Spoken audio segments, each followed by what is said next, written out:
As gang violence rages on in the Caribbean nation, Haiti, and amid complete breakdown in law and order in its capital, Port-au-Prince, Prime Minister Ariel Henry has finally agreed to resign following weeks of mounting pressure and increasing violence. He has also appealed for calm as his nation descends into absolute chaos.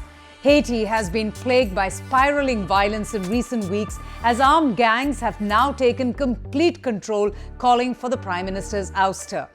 Criminal gangs, more powerful than Haiti's state security forces, have gone on a complete rampage. They have been attacking prisons and airports and other areas. The violence has forced businesses and schools to shut down. An estimated 15,000 people have either fled or they have been driven out from their homes in Port-au-Prince. Now, according to the United Nations top human rights official, the situation in Haiti is quote-unquote beyond untenable, noting that more than 1,190 people have already been killed since the beginning of this year. With the situation spiraling out of control, several diplomats, including staff from the United States, have also begun leaving the troubled nation. Stressed and troubled residents are rushing for safety following the latest outbreak of unrest, bloodshed, and violence. The latest episode of brutality flared up in February as Prime Minister Ariel Henry flew to Kenya to push for the UN-backed deployment of a police force to try and help fight these very powerful gangs. Heavy gunfire echoed across the capital as prominent gang leader Jimmy Chérizier announced that his group, G9, was joining forces with other groups to force the Prime Minister to step down. Now, he is the leader of a gang federation that's fully known as G9 Family and Allies. In fact, he used to be an elite police officer before taking up arms against Haitian authorities.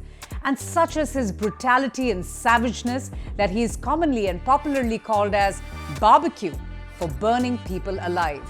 An estimated 200 gangs exist in Haiti, with 23 main ones believed to be operating in Port-au-Prince. Until recent years, they controlled about 60% of the capital, but that area has since grown to about 80%, according to UN officials. When Prime Minister Ariel Henry was still in his role but not in the country, Chérizier had warned that if the premier didn't resign and if the international community continues to support him, he would be heading straight for a civil war that would have led to genocide. Just why and how did things get so bad in Haiti? Well, it's years of corruption in the government that is actually the root cause of Haiti's long-standing instability. The impoverished nation has long grappled with violent political unrest for 20 long years. Powerful earthquakes and the government in both 2010 and 2021 did really nothing to help ease the difficult lives of the residents there. The current crisis can be traced directly back to 2021, when the then Prime Minister Jovenel Moïse, who was facing mounting economic and political crisis as he led the country by decree and without a democratic mandate, was assassinated.